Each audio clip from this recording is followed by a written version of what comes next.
Alhamdulillahi Rabbil Alamin. Wa bihi nasta'in wa nastaghfiruh wa na'udzu billahi min syururi anfusina wa min sayyiati a'malina. May yahdihillahu fala mudilla lahu wa may yudlil fala hadiya lahu.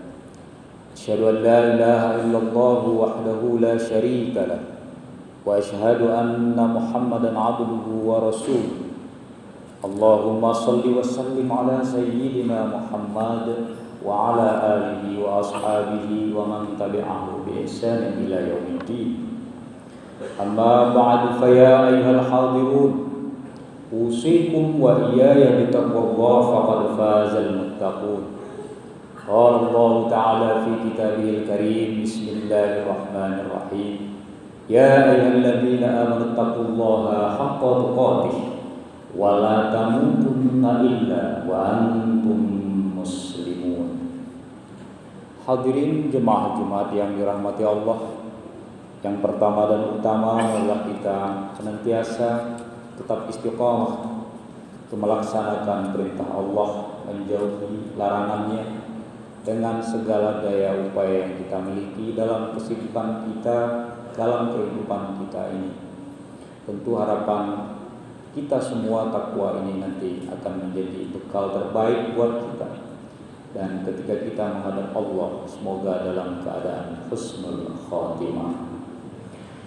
Salawat dan salam tanpa bulan kita aturkan kepada junjungan kita Nabiullah Muhammad sallallahu alaihi wasallam, Nabi yang telah banyak mengajarkan kepada kita tentang nilai-nilai kebaikan. Karena misi beliau adalah misi moral untuk memperbaiki budi pekerti manusia agar menjadi orang-orang yang baik, orang-orang yang soleh, orang-orang yang memang dalam kehidupannya selalu beramal ma'ruf dan menjauhi perbuatan yang munkar. Dan beliau adalah role model kita yang bisa kita teladan. Beliau sebagai uswatun hasanah. Semoga kita semua beserta orang-orang yang kita cintai bersama beliau masuk ke surganya Allah Subhanahu wa ta'ala. Hadirin jemaah Jumat yang dirahmati Allah, khatib ingin membahas tentang argumen logis kenapa surat yang pertama turun. Pesan utamanya adalah membaca. Membaca adalah sesuatu yang sangat penting bagi kita. Bahkan dengan membaca atau dalam tradisi literasi itu sangat menentukan nasib suatu bangsa. Bangsa yang maju pada dasarnya adalah tingkat literasinya bagus. Bangsa yang maju, bangsa yang memiliki peradaban di mana peradabannya dibangun dengan peradaban ilmu. Maka kalau kita melihat hasil survei yang dilakukan oleh PISA, Program for International Student Assessment, yang dirilis oleh Organization for Economic Cooperation and Development tahun 2019, Indonesia dari beberapa puluh negara yang disurvei, ada 70 negara, kita masuk dalam peringkat ke-62 di survei tahun 2019.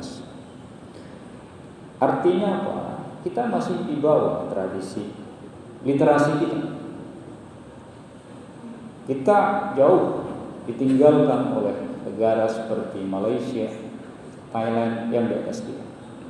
Apalagi Singapura.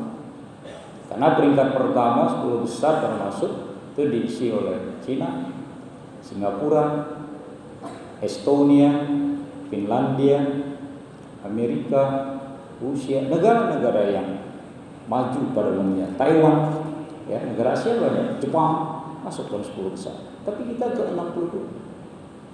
Padahal kita tahu bahwa Indonesia adalah negara yang mayoritas pemeluk agamanya, pemeluk Islam.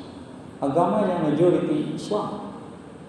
Dan nilai Islam telah mengajarkan kepada kita bahwa ayat yang pertama turun surat Al-Alaq itu adalah perintah membaca.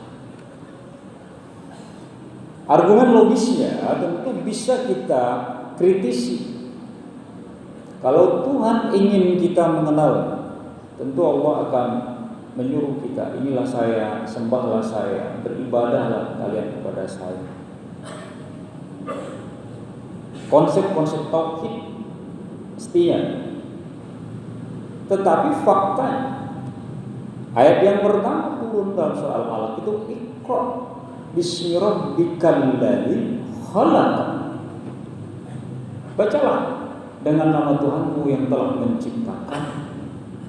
Kita disuruh membaca. Tradisi literasi adalah tradisi 14 abad yang lalu yang Allah sudah perintahkan melalui Nabi Muhammad SAW supaya kita ini melek, supaya kita ini tahu, supaya kita ini paham.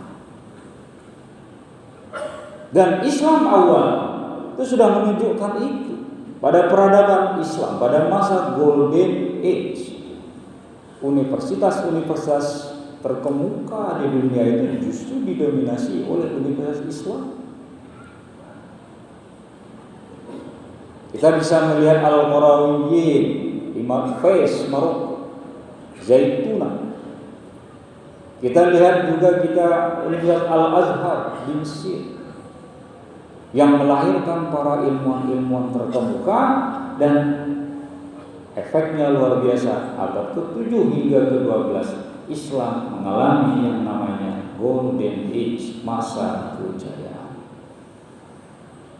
Para khalifah seperti Khalifah Al-Ma'mun, Khalifah Bani Abbasiyah, bahkan sengaja membangun perpustakaan besar yang namanya Baitul Hikmah. Betapa kita cinta pada membaca, betapa umat Islam pada masa itu menjunjung tinggi nilai-nilai literasi, dan betapa gemarnya para filsuf masa lalu menerjemahkan karya dan tradisi dari Yunani ke Islam. Bahkan filsuf sekaliber Al-Kindi, Ishaq bin Ya'qub Al-Kindi dari Bani Kindah, beliau adalah seorang filsuf yang juga ahli dalam bahasa asing, salah satunya bahasa Yunani, karena beliau sebagai salah satu penerjemah. Selain Ya'qub Al-Batri, salah satu penerjemah manuskrip Yunani. Kalau kita memahami Allah ternyata memerintahkan kita untuk membaca supaya kita ini bisa mengangkat derajat kita dengan ilmu yang kita miliki. Karena sebuah peradaban yang maju adalah peradaban yang menguasai ilmu pengetahuan. Dan jargon negara maju itu begitu. Mereka ingin maju, maka mereka ingin majukan pendidikan mereka. Paling tidak ini bisa kita mulai dari diri kita, bahwa kita angkat marwah kita dan tradisi membaca, tradisi menulis, tradisi dalam memecahkan masalah secara ilmiah. Inilah yang menjadi spirit dari surat Al-Alaq yang Allah turunkan kepada Nabi Muhammad sebagai surat yang pertama. Kalau kita cermati, Iqra, bacalah. Membaca tidak hanya per huruf. Memang dengan membaca kita bisa tahu dari huruf-huruf yang kita baca, dari berbagai macam bahasa yang kita. Makanya kalau membaca itu disebut jendela dunia, betul.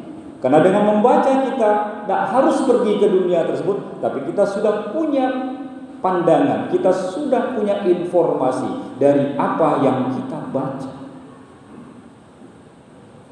Membaca tidak hanya melihat firman Allah yang menjadi standar utama kita dengan membaca ayat-ayat qauliyah, tetapi membaca juga membaca tanda-tanda kebesaran Allah, yaitu ayat-ayat kauniyah, dan Allah menunjukkan itu kepada kita. Itu sudah dicontohkan oleh Nabi Ibrahim alaihissalam. Itu bisa dilihat di dalam misalnya pada firman Allah dalam Al-Quran, Surat Al-An'am ayat 76 dan 78. Bagaimana Nabi Ibrahim alaihissalam membaca kebesaran Allah untuk mencari Tuhan saat itu dengan menggunakan metode empiris. Dia lihat bintang di tengah malam, indah, banyak, berkilauan. Tapi begitu dia lenyap, dia redup, tenggelam, dia mengatakan, berarti dia bukan ini Tuhan. Nah, Tuhan tidak akan seperti itu. Lalu dia lihat lagi bulan terang lebih besar, cahayanya lembut, menerangi bumi saat malam hari. Tapi menjelang pagi dia menghilang. Lalu Ibrahim mengatakan, bukan Tuhan. Lalu dia lihat lagi matahari yang lebih besar. Ini juga bukan Tuhan saya, karena dia juga suatu saat akan terbenam. Dan Tuhan itu tidak akan seperti itu. Dia mesti kekal. Metode empiris yang dilakukan oleh Ibrahim pada masa lalu menunjukkan bahwa kita tidak perlu melihat Tuhan. Tapi kita bisa mengetahui Tuhan yang kita sembah itu dari karya dan ciptaan Allah. Dengan ciptaannya yang paling banyak. Maka Sokrates itu sudah mengatakan, kenalilah dirimu. Kenapa? Kalau kita mengenali diri kita, kita akan mengenal Tuhan kita. Kalau kita mengenali lingkungan kita, kita akan mengenal siapa yang menciptakan. Karena semua yang ada itu dalam logika kita tidak akan ada dengan sendirinya, tetapi tentu ada yang menciptakan. Maka membaca dengan ayat-ayat qauliyah firman Allah, kita dalami, kita tafsirkan, kita amalkan. Lalu membaca tanda-tanda kebesaran Allah, ayat-ayat Allah, ayat-ayat kauniyah, itu akan menjadikan kita menjadi sadar bahwa kita ini memang butuh ilmu. Dengan ilmulah kita bisa mengetahui segala sesuatu. Lalu kalau kita lihat dalam ayat pertama itu, Bismi Rabbik, membaca itu dengan nama Tuhan. Argumen logis dari ayat ini, kalau kita membaca itu dengan Bismillah, dengan nama Allah, artinya ilmu yang kita miliki itu hanya sedikit dari ilmu yang Allah miliki. Maka manusia jangan sombong dengan ilmu yang ia miliki. Jangan takabur dengan kemampuan yang ia miliki. Karena yang kita miliki dari ilmu kita itu hanya sekecil itu. Dan Allah Maha mengetahui. Allahu Alim, Allah itu Maha mengetahui. Tapi faktanya kan manusia itu menyombongkan diri dengan kepintaran yang mereka miliki. Mereka takabur, padahal takabur itu bukan sifat manusia, hanya sifat Allah, Al-Mutakabbir. Kita mungkin pernah membaca sejarah bagaimana tenggelamnya kapal Titanic yang sangat viral itu pada tahun 90-an film itu dibuat. Dan ternyata punya usut pembuat atau arsitek dari pesawat, dari kapal besar yang mewah, megah, besar pada masa itu di zamannya. Sang arsitek dengan sombong mengatakan bahwa kapal ini tidak akan tenggelam ketika ia nanti menyeberangi Samudra Atlantik, karena tujuannya rutenya adalah dari Inggris, London ke Amerika. Sekalipun Tuhan tidak akan mampu menenggelamkan. Ini kan salah satu kesombongan manusia. Karena mereka merasa secara ilmiah, secara akademik, secara teoritis tidak akan tenggelam. Super canggih di masa. Apa yang terjadi? Kapal itu tenggelam. Dan ada buktinya, bahkan itu difilmkan. Maka kalau kita di dalam Islam memahami bahwa ketika kita beragama itu kuasai dulu ilmu. Supaya apa? Supaya kita itu tidak menyombongkan diri kita karena ada ilmu Tuhan yang tidak ada apa-apanya ilmu kita ini. Profesor Mukti Ali, ya, salah satu tokoh pendiri pembesar kampus kita ini, tokoh perbandingan ilmu agama dengan teorinya scientific doctrine. Itu jelas. Dia mengatakan bahwa scientific, pendekatan ilmiah itu diutamakan sebelum kita memahami doktrin agama. Makanya kita nggak disuruh puasa dulu, perintahnya tidak disuruh sholat dulu, belajar kamu dulu tentang sholat, bahasa sederhananya ya, belajar kalian tentang puasa, belajar kalian tentang zakat, maka setelah kalian belajar kalian akan tahu, amalkan ajaranmu. Kayaknya Allah memberikan penghargaan orang-orang yang berilmu itu dalam Al-Quran dengan berbagai macam sebutan. Ada ulul albab, ada ulul absar, ada ulul nuha, ada ulul ilmi. Itu orang yang berilmu. Dan dalam dasar itu juga Allah menyandingkan antara orang yang berilmu dan beriman itu hampir setara. Yarfa'illahu alladhina amanu minkum walladhina utul ilma darajat. Maka budaya membaca, budaya literasi dalam kehidupan kita umat Islam akan mengangkat marwah kita, akan memahamkan kita terhadap agama dan akan mengangkat kemajuan bangsa kita. Lalu di ujung akhir ayat pertama soal alat itu, khalaq, menciptakan manusia. Ketika ia berilmu, dia berkarya, dia membuat peradaban, dan itu terbukti. Ya kalau kita hanya membanggakan peradaban selalu hebat, ya karena memang mereka dibangun dengan dasar ilmu. Lalu kita hanya menceritakan masa-masa golden age kita itu. Tapi kita tidak mampu menyaingi bangsa barat yang dalam hal sekarang ini mereka lebih maju dari kita. Karena mereka menciptakan. Buktinya apa? Kita bangsa user, pengguna. Handphone, smartphone yang kita gunakan, laptop yang kita gunakan, ya, kendaraan yang kita gunakan, kebanyakan impor. Padahal kalau kita memaknai ayat ini, Allah menciptakan kita sebenarnya diajarkan untuk berkarya, menciptakan sesuatu dengan ilmu yang kita miliki itu. Buktinya pada masa lalu saat kejayaan Islam, saat filsafat mengalami masa kejayaan, itu para filsuf-filsuf itu bukan hanya orang yang mengkaji teori-teori filsafat. Ibnu Sina itu dia juga seorang dokter. Ibnu Khaldun dia seorang sosiolog. Ar-Razi juga seorang dokter. Nah maka dengan karya-karya itulah peradaban itu terlihat.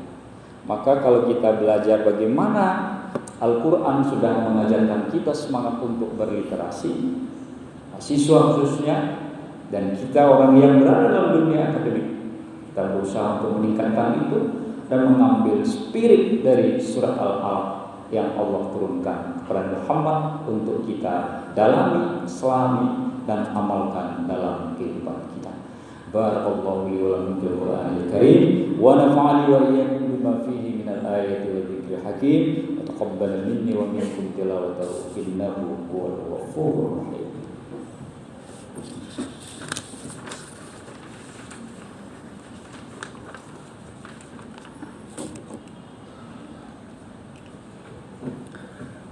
Alhamdulillahillazi an'ama 'alaina bi ni'matil iman wal islam. Asyhadu an la ilaha illallah wahdahu la syarika lah wa asyhadu anna Muhammadan 'abduhu wa rasuluh. Qala Allah ta'ala fi kitabihil karim, innallaha wa malaikatahu yusholluna 'alan nabi ya ayyuhalladzina amanu shallu 'alaihi wa sallimu taslima. Qala aidan wal 'asri innal insana lafi khusr illa alladziina aamanu wa 'amilus shalihaati wa tawassaw bil haqq wa tawassaw bis sabr. Pada khutbah yang kedua ini marilah kita memohon bermunajat kepada Allah Subhanahu wa taala, semoga doa yang kita pinta diijabah.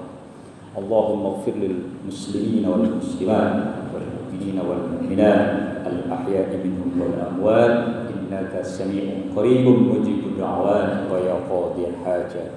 Allahumma fatiras samawati wal ard alimal ghaibi wasyahadah anta tahkumu baina ibadika fima kanu fihi yakhtalifun. Rabbana taqabbal minna innaka antas samiul alim.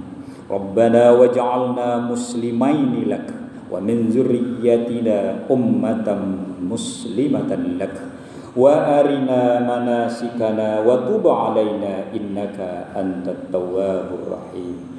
Rabbana afrigh alaina sabran wa sabbit aqdamana wansurna 'alal qaumil kafirin. Rabbana la tuzigh qulubana بعد إذ هديتنا وهب لنا من لدنك رحمة إنك أنت الوهاب ربنا إننا آمنا فاغفر لنا ذنوبنا وقنا عذاب النار ربنا اغفر لنا ولإخواننا الذين سبقونا بالإيمان ولا تجعل في قلوبنا غلا للذين آمنوا ربنا إنك رؤوف رحيم ربنا وآتنا ما وعدتنا على رسلك ولا تخزنا يوم القيامة إنك لا تخلف الميعاد ربنا ظلمنا أنفسنا وإن لم تغفر لنا وترحمنا لنكونن من الخاسرين ربنا آتنا في الدنيا حسنة وفي الآخرة حسنة وقنا عذاب النار سبحان ربك رب العزة عما يصفون والسلام على المرسلين والحمد لله رب العالمين ولذكر الله أكبر